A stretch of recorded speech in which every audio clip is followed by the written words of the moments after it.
नमस्कार दोस्तों, word study 3.0 की इस ऑनलाइन कक्षा में आप सभी का स्वागत है। मेरा नाम प्रफुल्ल पटेल है। दोस्तों, अपने इस वीडियो में हम लोग जो है यूपी स्पेशल से संबंधित जो भी विगत वर्षों में क्वेश्चंस पूछे गए हैं विभिन्न परीक्षाओं के अंतर्गत, उन सभी प्रश्नों को जो है हम सिलसिलेवार तरीके से अध्ययन करेंगे। तो इस वीडियो के अंतर्गत हम लोग समझने जा रहे हैं कि उत्तर प्रदेश एक परिचय के रूप में। तो इसमें हमने बहुत सारे कई वीडियो जो है बना भी दिए हैं और ये उसी कड़ी में अगला वीडियो है। इसमें जो है आप लोग जो भी प्रश्न मैं आज सॉल्व करवाऊँगा उससे संबंधित उनकी व्याख्या भी करूँगा और उस व्याख्या को आप लोग अपने पास नोट भी कर लेंगे। तो जो भी मित्र इस चैनल पर नए हैं वो इस चैनल को कृपया सब्सक्राइब कर लें और अपने मित्रों को भी शेयर कर दें।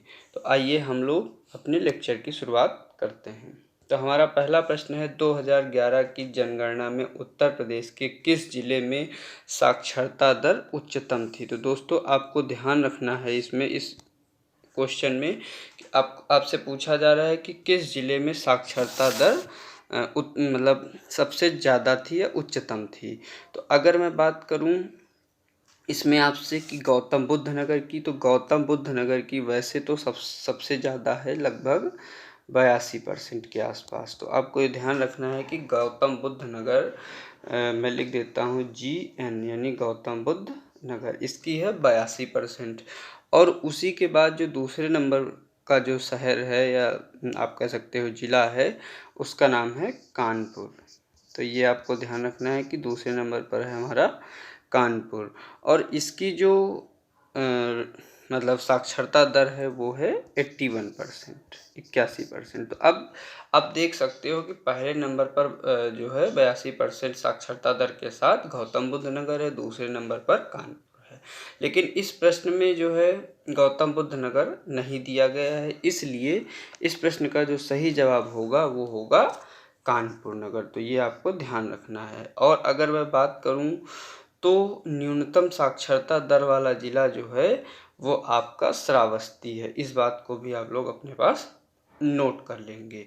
तो इस हिसाब से इस प्रश्न का सही उत्तर हो जाएगा ऑप्शन नंबर सी। अब हम लोग अगले प्रश्न की ओर बढ़ते हैं। तो हमारा अगला प्रश्न है कि निम्नलिखित में से कौन उत्तर प्रदेश का जनसंख्या की दृष्टि से सबसे बड़ा जनपद है? आपको ये इसमें बताना है।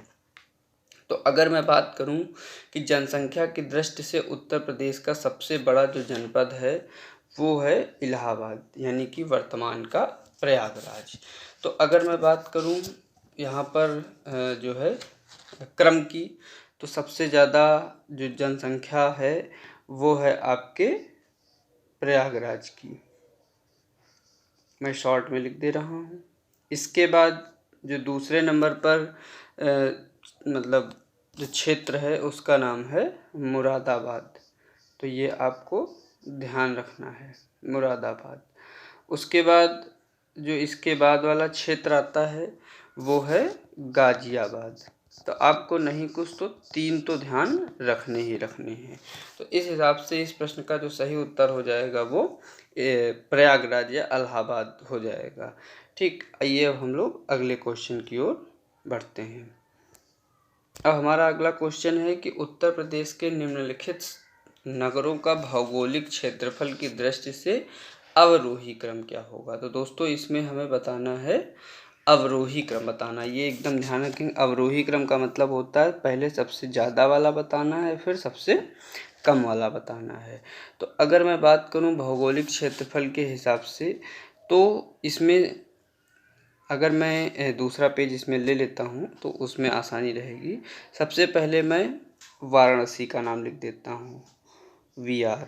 तो वाराणसी का जो क्षेत्रफल है वो 1535 वर्ग किलोमीटर स्क्वायर। तो ये वाराणसी का क्षेत्रफल है। इसी तरह से गौतम बुद्ध नगर की अगर बात की जाए तो इसका क्षेत्रफल है 1442 स्क्वायर किलोमीटर। तो इसको आपको ध्यान रखना है। और जो तीसरे नंबर पर है वो है बागपत। बागपत। तो अगर बागपत की बात किया जाए तो वो है 1321 किलोमीटर। तो इसको भी आपको ध्यान रखना है, 1321 किलोमीटर स्क्वायर। उसके बाद है संत रविदास नगर, मैं शॉर्ट में लिख दे रहा हूँ। इसका जो क्षेत्रफल है वो है 1055 स्क्वायर किलोमीटर। तो इस हिसाब से अगर मैं कहूँ आपसे, तो सबसे ज़्यादा जो क्षेत्रफल है वो है आपके वाराणसी ज़िले का। उसके बाद जो दूसरे नंबर पर आएगा वो है गौतम बुद्ध नगर का। फिर तीसरे नंबर पर बागपत और चौथे नंबर पर जो है संत रविदास नगर। ध्यान से समझेंगे, संत रविदास नगर। तो इस आधार पर हम लोग अपने प्रश्न के उत्तर को निकालते हैं। तो इसमें सबसे पहले जिस जिस ऑप्शन में वाराणसी है उसको हमको रखना है। तो इसमें वाराणसी है और इसमें वाराणसी है, बाकी दो ऑप्शन आपके ऐसे ही गलत हो गए। उसके बाद जो दूसरा स्थान है वो है आपका गौतम बुद्ध नगर का, यानी कि आपका जो सही जवाब हो जाएगा ऑप्शन नंबर डी हो जाएगा। तो इस तरह से इस प्रश्न का सही जवाब है ऑप्शन नंबर डी। अगले प्रश्न की ओर हम लोग चलते हैं। इस प्रश्न में हमसे सही सुमेलित के लिए पूछा जा रहा है। ठीक, तो अगर इसमें जो है जनजातियों के बारे में दिया हुआ है और हमसे पूछा जा रहा है कौन कहाँ पर निवास करती है। तो सबसे पहले दी हुई है भोटिया जनजाति। तो इसका हमें सही जवाब बताना है कि भोटिया जनजाति जो है वो एक तरह से कहाँ पर निवास करती है। तो मतलब ये बताना है। अब हम इसको देख लेते हैं कौन कौन सही सुमेलित है, कौन नहीं सही सुमेलित है। तो जो थारू जनजाति के लोग हैं वो आपके लखीमपुर खीरी में रहते हैं, इसके अलावा आपके गोंडा में रहते हैं, और इसके अलावा जो है बहराइच में रहते हैं थारू जनजाति के लोग। ठीक, और जो है बहराइच के अलावा महाराजगंज में भी रहते हैं, इसके अलावा जो है गोरखपुर में भी रहते हैं। ठीक, तो इस तरह से जो है थारू जो है ये एक तरह से सही सुमेलित नहीं है, पहली बात। उसके बाद जो बुक्सा जनजाति के लोग हैं वो उनको जो है राजपूतों का जो है वंशज माना जाता है और ये बिजनौर क्षेत्र में निवास करते हैं। तो यानी कि ये सही सुमेलित हो गया आपका। इसके अलावा अगर मैं बात करूं तो खरवार जनजाति के लोग रहते हैं उत्तर प्रदेश में, जो कि मिर्ज़ापुर और सोनभद्र ज़िले में निवास करते हैं। इसी प्रकार माही गीर जनजाति के लोग उत्तर प्रदेश के बिजनौर ज़िले में निवास करते हैं। तो इस तरह से अगर देखा जाए तो माही गीर लोग जो हैं ये इस्लाम धर्म को मानते हैं। ठीक, तो इस प्रकार से इसका सही जवाब जो हो जाएगा वो ऑप्शन नंबर बी हो जाएगा। तो बुक्सा जनजाति के लोग बिजनौर में निवास करते हैं। बाकी जैसे भोटिया हैं तो भोटिया चूँकि उत्तर प्रदेश में हमें नहीं मिलते हैं, और राजी लोग भी जो है हमें उत्तर प्रदेश में नहीं मिलते हैं। तो ये बात आपको विशेष रूप से ध्यान रखनी है। ठीक, अब हम लोग अगले प्रश्न की ओर बढ़ते हैं।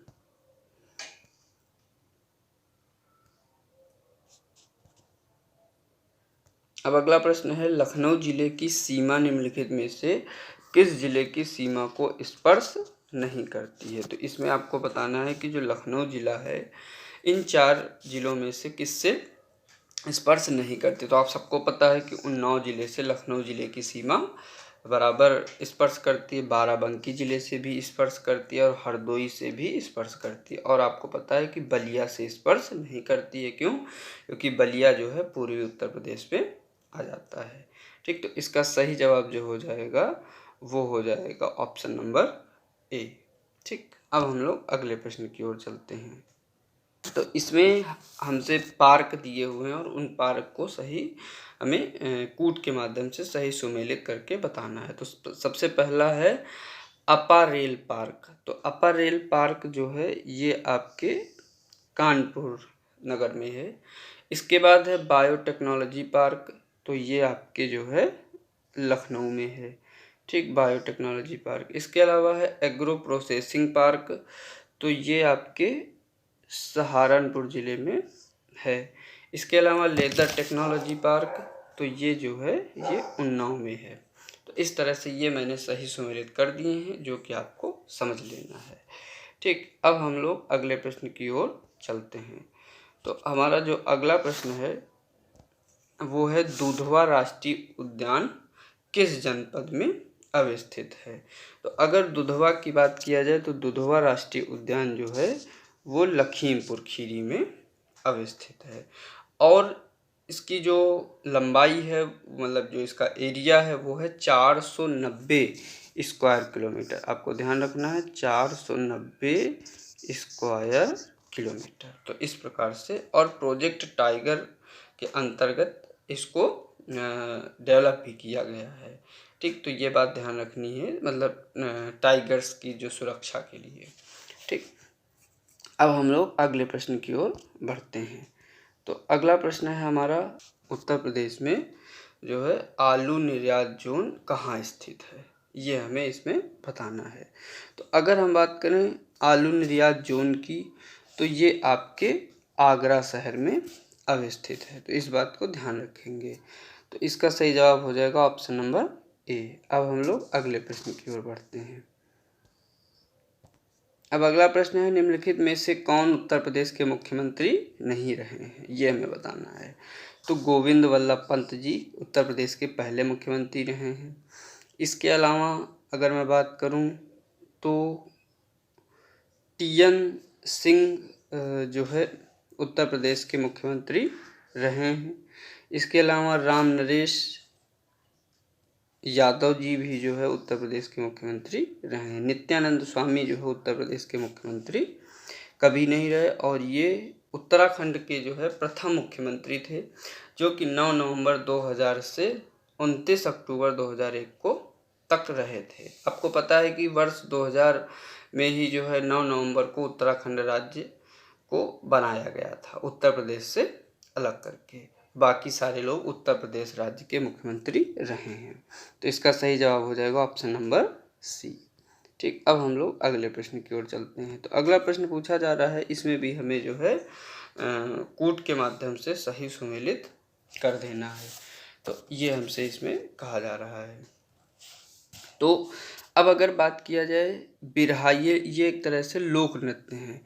तो बिरहा जो है किस भाषा में गाया जाता है, तो बिरहा जो है आपके भोजपुरी भाषा में बिरहा को गाया जाता है, और ये पूर्वी उत्तर प्रदेश का लोकगीत है। आपको ध्यान रखना है ये लोकगीत है। अगर कजरी की बात किया जाए तो कजरी जो है अवधी भाषा में गाया जाने वाला एक लोकगीत है।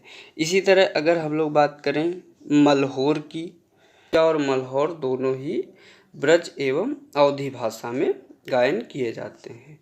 ठीक, रसिया और मलहोर दोनों जो है ब्रज एवं अवधी भाषा में। तो रसिया जो है आपका ब्रज भाषा में है, और मलहोर जो है आपकी अवधी भाषा में है। ठीक, तो ये आपको इसमें ध्यान रखना है। ठीक, तो इस प्रकार से अब हम लोग अगले प्रश्न की ओर बढ़ते हैं। हमारा अगला प्रश्न है, उत्तर प्रदेश की विशिष्ट नृत्य शैली क्या है। तो आप सबको ही पता है कि उत्तर प्रदेश की विशिष्ट जो नृत्य शैली है वो है कथक। ठीक, तो ये आपको इसमें ध्यान रखना है। तो अगर कथक की बात किया जाए तो यह उत्तर प्रदेश में जो है आपको पता है कि पुष्पित भी हुआ है, और यहाँ पर पल्लवित भी हुआ है। तो यहाँ पर आपको पता है कि अवध के नवाब जो वाजिद अली शाह थे इस कला के संरक्षक थे, और इस कला में वो प्रवीण भी थे। इसके अलावा यहाँ पर 2 महत्वपूर्ण घराने हैं। एक तो आपका लखनऊ घराना है, ठीक, और दूसरा जो है बनारस घराना है। तो इस प्रकार से यहाँ पर आपको 2 घराने हैं जिनको आपको ध्यान में रखना है। तो इसका सही जवाब हो जाएगा ऑप्शन ए यानी कथक। अब हम लोग अगले क्वेश्चन की तरफ बढ़ते हैं। तो अगला क्वेश्चन है हमारा, हर्बर्ट रिस्ले 1901 के अनुसार उत्तर प्रदेश निवास क्षेत्र है। इसमें हमसे पूछा जा रहा है कि जो हर्बर्ट रिस्ले हैं 1901 के अनुसार उत्तर प्रदेश का निवास क्षेत्र है। ठीक, तो इसका सही जवाब हो जाएगा आर्यन द्रविड़ियन। ठीक, आर्यो द्रविड़ियन का जो है उत्तर प्रदेश, यहाँ पर जो प्रजाति रहती है वो है आर्य द्रविड़ियन। ठीक, तो ये थोड़ा सा जटिल क्वेश्चन है, इसको ध्यान रखेंगे आप लोग। और जो आर्य द्रविड़ियन प्रजाति है ये उत्तर प्रदेश के अतिरिक्त राजस्थान और बिहार के क्षेत्रों में भी जो है रहती है। ठीक, तो ये आपको ध्यान में रखना है। ठीक, अब हम लोग अगले क्वेश्चन की तरफ चल रहे हैं। अगला क्वेश्चन है, उत्तर प्रदेश में जैन एवं बौद्ध दोनों धर्मों का प्रसिद्ध तीर्थ कौन सा है? तो अगर मैं इसकी बात करूं तो इसका आंसर हो जाएगा कौशाम्बी। कौशाम्बी जो है यह जैन धर्म एवं बौद्ध धर्म का जो है प्रसिद्ध तीर्थ है। ठीक, प्रश्नों की श्रृंखला हम लोग यहीं पर समाप्त करते हैं और आशा करते हैं कि आपको यह प्रश्न श्रृंखला जो है समझ में आई होगी। Thank you very much.